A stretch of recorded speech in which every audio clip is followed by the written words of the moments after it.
everyone, and welcome to WomenNow. Probably it's one of those peculiarities of human mind that people want to believe. In ghosts, in UFOs like me, or just superstition. What do you think about that, Anna? Do you have something that you do superstitiously that you have always believed in? I hate to say and disappoint every viewer and you and everyone here, I have no superstition and I don't believe in ghosts and I don't believe in something that I've not seen or felt or can be proven. I know there are places in the world I haven't seen, but I know they exist. But ghosts and superstitions, no. What about you? Let me ask you this then. Anna, so you said you don't believe, right? So if there is a ladder, would you walk under it? I don't care. Under, over, inside, top. I don't care. Okay. What about you, Manish? So let's go back to American culture, right? Because, was born here. Friday the 13th, coming up, it's always been a superstitious, like that's a bad luck day. That's got to be the most well-known, well-publicized bad luck day. Fortunately, and why? Well, Let's talk about that. It's just one of those things. It's just considered to be a bad luck day. Okay, can I ask you a question? Yeah. What has happened on that Friday the 13th, which was bad luck, which didn't happen in any other day? I don't know. Unfortunately, I haven't been party of it, but I tell you what, they made a great movie that. Hey, ask yourself these questions when you want to follow a day or a superstition or something like that. Ask yourself how many people went under the ladder who died right after, and how many people on Friday the 13th died, or did any of these disasters in the world happen on those days? For me, basically, if there is a superstition that people follow, it has to have a scientific reasoning behind it. Otherwise, I wouldn't. The word superstition and scientific is an oxymoron because there is nothing called superstitions which is scientific. Well, let me tell you. I agree here because superstitions are something which doesn't have any logic or reasoning. People just like doing those because it gives them confidence. Like, I'm not superstitious, but my aunt turns on and off the light 3 times before she leaves the home. Nice. She just, that gives her confidence that she's going to have a great day. What about a black cat? If a black cat happens to cross your car, the path, right? That's another one too. Drive straight. You drive straight over it, or you want to go around it? I'll wait for it to cross. You have a Range Rover still? Do you want to just go over the poor thing? But I think Shobna brought a very interesting point here, which is that you do some things without knowing why you're doing it. I was just going to say that. And also because maybe sometime at some point it had a scientific reason and that's why you do it. It worked and they do it again and again. But here, when does superstition cross over with religion? It how's does. That? It does, right? It really does, and that's why there should be a limit, in what you do. So if it's going to hinder something, then just don't do it. And again, I feel personally that consciously or subconsciously, everybody is superstitious. I feel like I'm not superstitious, but if there's a black cat crossing the street, I will skip a heartbeat. I will still go ahead and drive. Is it because you're programmed to think that? Because you've heard about it your whole life that never let a black cat cross your path? I can't even say that. Cross your path? Is that what it is? Yes. Yeah, but then you should ask yourself, how many times somebody I've asked myself and I've convinced myself, and I say I'm not superstitious, but... Okay, so here's the conclusion. I feel that superstitions and all of that is for the mind or the weak. Okay, because and the you don't stronger reason it is, it. the weaker the mind. You can't say that because once again, like I said, there's certain things that you can conceive those, or you could say that that's superstition, but is it now religion? Like there's a sacred thread that they tie on your hands, I've heard, in certain religions, right? Related to that, I posted a question on, again, social media, and I had several answers there. So let me read out a couple. So Ms. Bhatia said, I don't know what to say about superstition because I was born on the 13th. She's doing fine. Nice. She's still around, huh? Nice. And Ms. Shukla says, some work, some superstitions work, and some don't. I use these beliefs rarely. Some say sometimes that, when she's helpless, she says, she writes the word Ram, Indian god, on her palm, and it usually helps. It gives her confidence. So that is good superstition.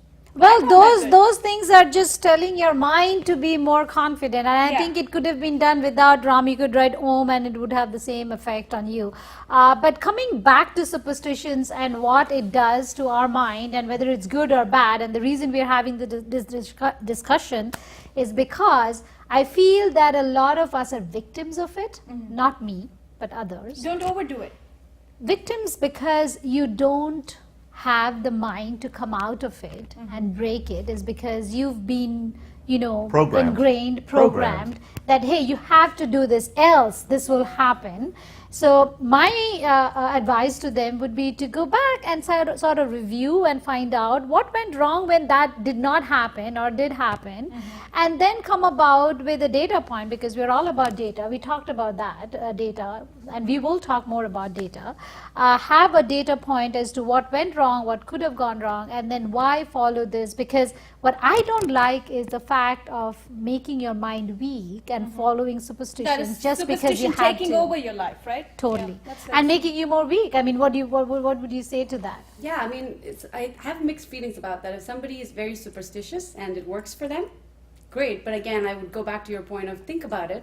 Why are you feeling that way? Maybe it's just a coincidence, right? But if it's helping you build your confidence and if it's not hurting something, might be okay. But like I've heard things like if 3 of you go together, especially in India, 3 of you go together to do something, then it's going to fail. You have to go in 2s or 1s or more than 3. And if a mirror breaks, you're going to have bad luck for 7 years. I mean, that's crazy another one. things, And I right? also feel these are very generic superstitions.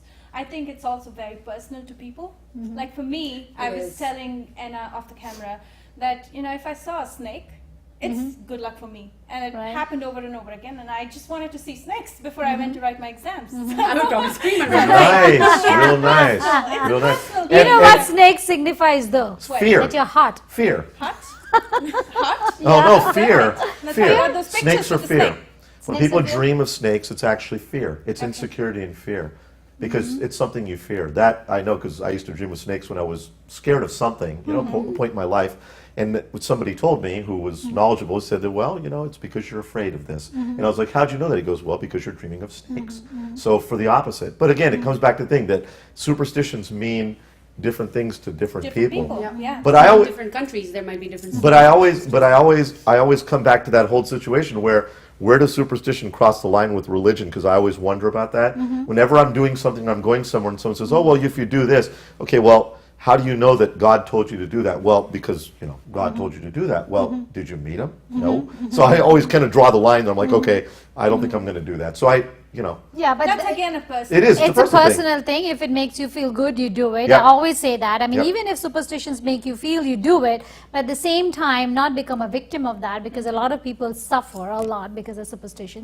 And they also have this fear of imposing that on their children, their grandchildren, their partners. And people need to come out of that and really embrace the fact that we all live here. There's science and there's superstition, and just know where not to follow one or the other. So thank you so much for listening to us. Yes. We'll be right back with more on technology, which is way away from superstitions. Don't go anywhere. Stay with us. You're watching America's first South Asian TV talk show. Don't go away. Women Now will be right back.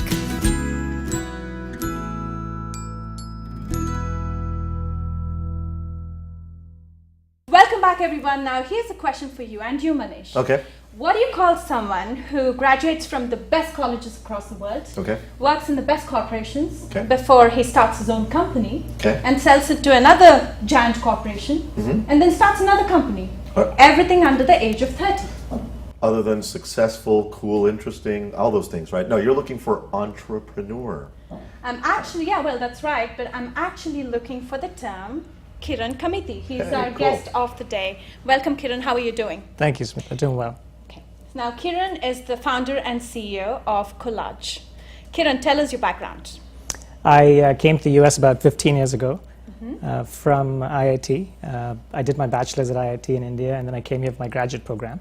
I came to Stanford for a master's in EE. There you go, 2 best schools. Yeah, thank you. And after that, worked in the Valley for a few years. Network Appliance was one of the companies I worked for. And after that, I started a company called RingCube. Okay. RingCube was a virtualization company which we ended up getting acquired by Citrix in 2011. And after that, I started a company called Collage. And right now I'm with Collage.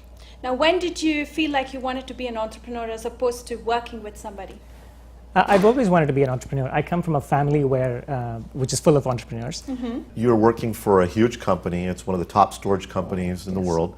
What made you think, okay, I need to take the leap of faith and leave a paycheck and say, let me go literally to a garage or wherever you went and start your own company? Like what every Silicon Valley entrepreneur, I think, goes through. You know, I was working for NetApp, everything was cushy, but there was, you know, there was this idea that came along. And I was sort of on the lookout for new ideas, and this came along at the right time. A couple of buddies of mine who were actually faculty at San Jose State University, they came over to me and approached me with a concept of carrying, you know, wouldn't it be cool if you can carry your entire compute environment on a USB thumb drive? Okay. And I thought that was an extremely cool concept, and we brainstormed quite a bit about it. And we actually thought about it for several months before we ended up doing anything about Now it. tell me, we usually hear that Stanford graduates or students from Stanford usually go to the downtown Palo Alto and sit and discuss. Was that the kind of environment that we're looking at here? Is that what you did? Pretty much. In fact, you know, we used to hang out at coffee shops all the time. And then an interesting thing was when we bought a home in Santa Clara, my wife said, hey, the first thing we have to do is remodel the kitchen. And I said, honey, can we wait and do the remodeling of the garage first? You need the space. Yeah, because we needed the office space. And she was kind enough to let us do so. And we ended up starting the company in the garage. You know, we coded in the garage for about 6 months. That must be Ringcube, right? That was Ringcube. Ringcube was a VC-funded company, so we got a lot to learn from, you know, we had really good people in the company, thanks to both the founding team's efforts to hire the right people in engineering, as well as help from, you know, investors. You know, we had 2 really good investors on our board, NEA and MDV. And we had Kittu Kuluri from NEA and Jim Smith from MDV on our board. Okay. Kittu was fantastic, so was Jim, and they would introduce us to lots of really good people. And so we were surrounded by some really good people. Off the record, we were talking off camera that Yeah. it's wonderful when you look at a success story like yourself. Was there ever a time where you hit the brick wall and you just said, what am I doing? Would I just not, I could be sitting at NetApp right now and just doing my thing. Yeah. And being fine. Were there ever times where you second guessed yourself, where you said, you know, this is crazy. You know, why did I do this? Because, you know, you ran up to blocks. What was that like, and how did you overcome that hurdle? Oh, absolutely. You know, we ran into that pretty much the entire years of 2008 to 2010. Okay, that was the first couple of years from when you No, started, actually, right? the first 2 years of the company were great because Okay. we were still in the product building phase. We got funded. We raised 2 rounds of money, and we had a fantastic team. And we launched the product, and we had lots of downloads of the product. It was So a is free it when version. you went actually to the sales cycle, that's when you had a problem? Yeah. Okay, like most And it was a companies do. it was a complex product to build. So we were proud of the fact that we had built something complex.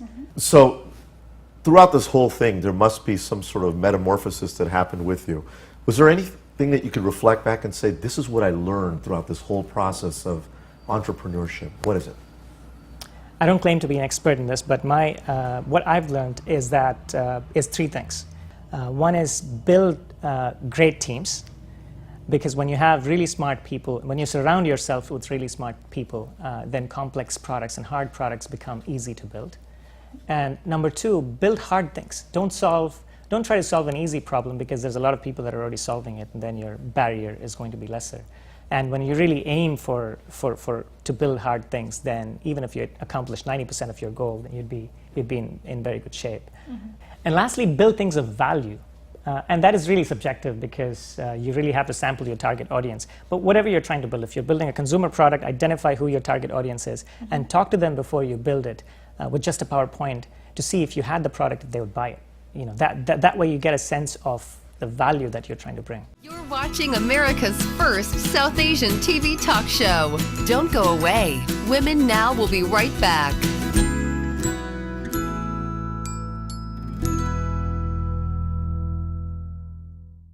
Hello viewers, we are taking you to a roundtable discussion with Ro Khanna, Eugene Zhang, CEO of InnoSpring, and Don Sung, Chairman of Planning Committee, Cupertino.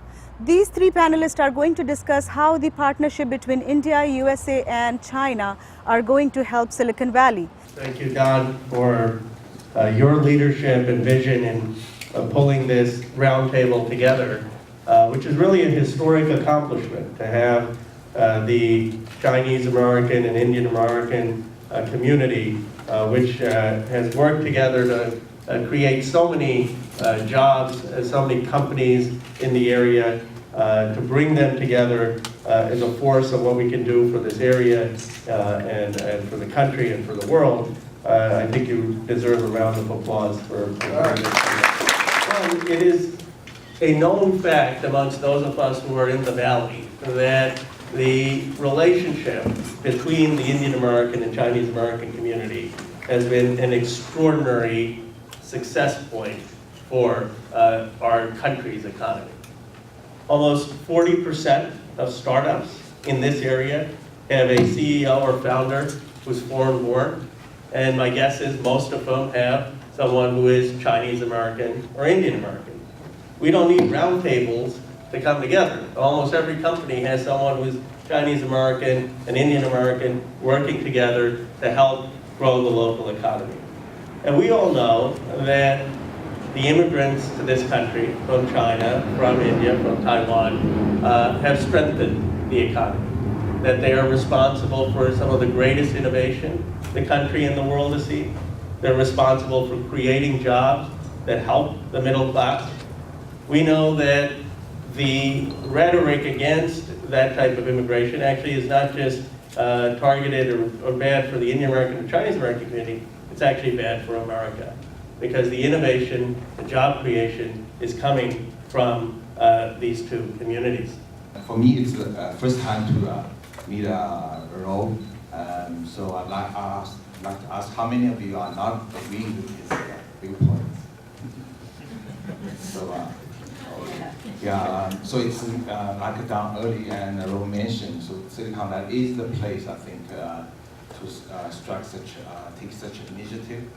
To form these partnerships. Went down for email, called me once.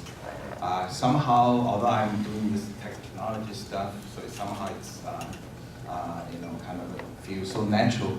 I say instantly, I very much support for such an event. That was such an exciting discussion. They talked about the partnership between India, US, and China, and I hope you enjoyed this segment as much as I did.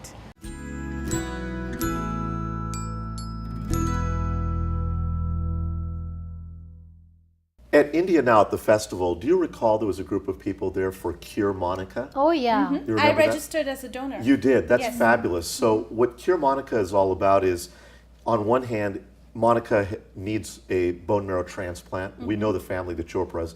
She's a wonderful girl in her prime, young lady.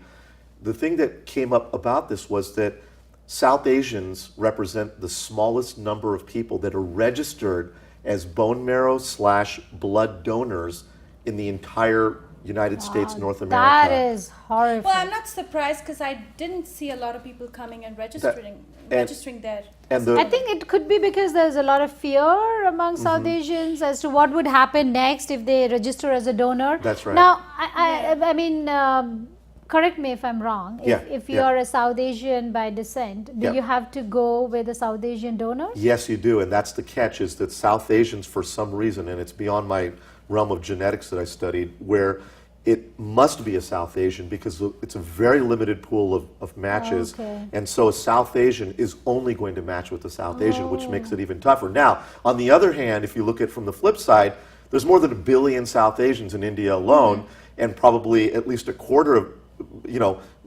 50 million to 100 million outside of India, at least now. So you would think with those statistics, it would be easy.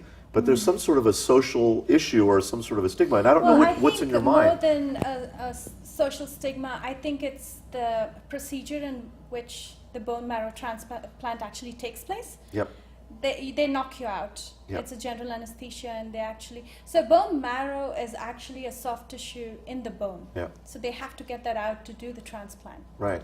So, and I think that's part of the reason why a lot of people shy away from doing it. Nobody wants to... Now, let me understand, is there any age, class, any kind of demographics No. that would be And, perfect in a it's bone really marrow? Not at all. And the registration process is so easy. It took me like 10 minutes. Yeah, So you just it's fill in the after the application. registration. I think that's what the fear is all about. Now, tell me this: people in India can do the donation to come over here. I mean, they can Certainly, if somebody sign matched, up they in would. India. Yeah, They fly certainly down, would right? fly them down. It's on Facebook.com. Now, have they tried to be they monetize or even compensate somebody for donating? Have that been tried? Well, I think a lot of people do that, and it's their choice. You know, if they want to do it, they do it. Otherwise, they don't. No, the reason I say this is because in India, if Yeah. you compensate someone, there are so many poor people, and then I probably think would be a better high rate of. I just think having if you're the a- family, the Chopras who are going through this, how do you, I mean, they're reaching out through all the resources, the temples, the organizations, you know, India Community Center, everybody's helping out. But the point is that where do you even begin? I mean, you know, God forbid, I don't even want to imagine being in that position. It's not an easy position to be, but I do No think way. that shows like this can help bring the Yeah. awareness, Definitely. you know, and Facebook is obviously helpful too because they have their own page. And like Monica, there's other Monicas, and that's the scary part, that people need to be aware that even, you know, blood transfusions, that, you know, Indians and South Asians, they don't even register their own blood type to say, okay, forget bone marrow, which is obviously complicated. How about just being able to donate your O positive blood or your A type blood? You know, South Asians don't even want to do that. So I don't know what it's going to take, a social change for people to realize that, you know, you're going to, all the other communities are doing it. And, you know, we're one of the worst on the statistics, if you read about it, that are actually registered for it. So the AADP is what you registered for. That didn't just register you for bone marrow. I believe that registered you for blood in general, blood type as well. I think or was it so. just bone marrow? So I think what we understand from here is Yeah. that because the number is so low for viewers, Yeah, I mean, even if you don't want to be a donor, it's worth checking out the process because a lot of us are not aware of the process even. Yeah. So it's best that if you can get out there and find more information about how you could be a donor and save someone else's life, that would be terrific. Yes. And more information can be found at? So it's aadp.org. That's Okay. this website. And then more specifically with Monica, it's Facebook with a /Cure Monica. That was the Facebook page that they've put up. So we'd love to, you know, spread the word about that because she's in need, you know, and if she We doesn't hope have that we you bring, do. bring about some change through Women Now. Yeah, we hope you check Monica's page out. Thank you so much for watching us here today. If you have any other feedback about our show, write to us at info@womennow.tv. We'll see you then next week, same time, same place.